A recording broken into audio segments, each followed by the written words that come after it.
A formação da freguesia de Lobão da Beira. A formação da freguesia deve ter sido constituída a partir das casas dos fidalgos com terras vinculadas na freguesia em tempos imemoriais. Com base nas inquirições de 1258 e no Arrolamento Geral das Populações, 1288, é possível imaginar como começou a formação da freguesia de Lobão. Nestes documentos, que são os mais antigos a mencionar os primeiros habitantes da freguesia, 111, referem também a existência de vários fidalgos. Era em volta da casa destes fidalgos que se começaram a formar os primeiros núcleos de casas. Eram constituídos por quilhas e pequenas casas térreas e, no seu crescimento, os lugares. Nas inquirições de 1258, foram inquiridos os fidalgos espalhados pelos 5 lugares da freguesia, cujas casas deveriam constituir o núcleo central do casario. Foram eles Dom Mónio, Dom Romarigo, Dom Suérios, Dom Menendes Suérios, de Várzea de Cavalos, Martinos Soares e Pelágios Soares, Soito, Petrus Amigo e Petrus Casado Arravalde de Vila José, Dom Tomé, Dona Loba, Stefanos Gonçalves, Dom Paris, Dom Joanes Pelagi de Casal Bono, Fernão Ruiz do Alcoce e ainda Joanes Dominici e Gonçalvo Lourenci. Isto tudo nomes ainda de cariz latínico, baseados e de raiz ainda em latim.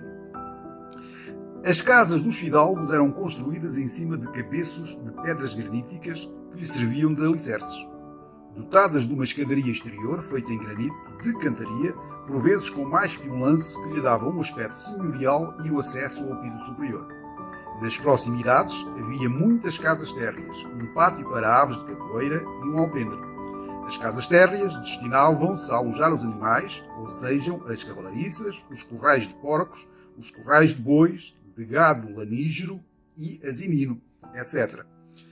Nos pátios que eram grandes e vedados havia galinhas, perus, patos e coelhos. Algumas destas casas térreas eram reservadas para a habitação dos criados e suas famílias. O conjunto destas pequenas casas, feitas de pedra lascada e partida, eram atravessadas por um caminho pedonal a que se dava o nome de quelhas, existentes em todos os lugares e algumas ainda existentes. O alpendre servia para guardar madeira seca e forragem para o gado. No piso inferior da casa do fidalgo funcionava a adega, com lagares de vinho, pipas e tonéis. Ali ficavam também os silos de cereais, as arcas dos frutos secos e a salgadeira. Os trabalhos agrícolas nas terras dos fidalgos, única fonte empregadora, atraía jornaleiros das populações vizinhas e das terras da origem dos fidalgos, daqui formavam família e todos eles dependiam da jorna e da produção agrícola das quintas desses mesmos fidalgos. A jorna era paga no fim da semana, por vezes em parte com produtos agrícolas, dada a escassez de dinheiro corrente. A renda da casa era paga em dias de trabalho.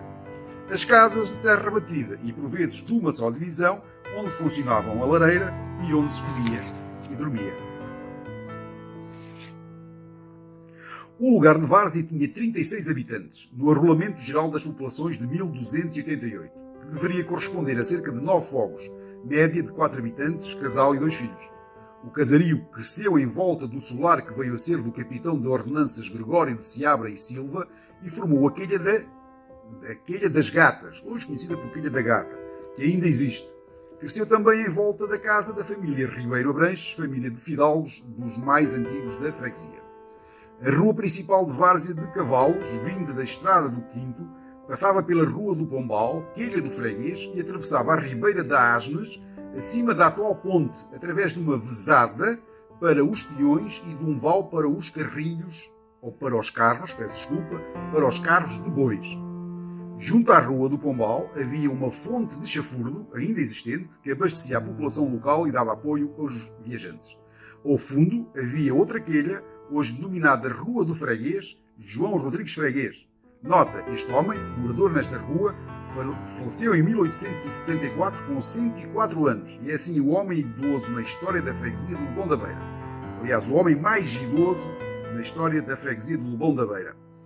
Depois da travessia da Ribeira de Asnes, com caudal fraco, o caminho seguia pela rampa do São Simão, Pinhal do Édrimo e ia entrar em Tondela pela ponte da estação.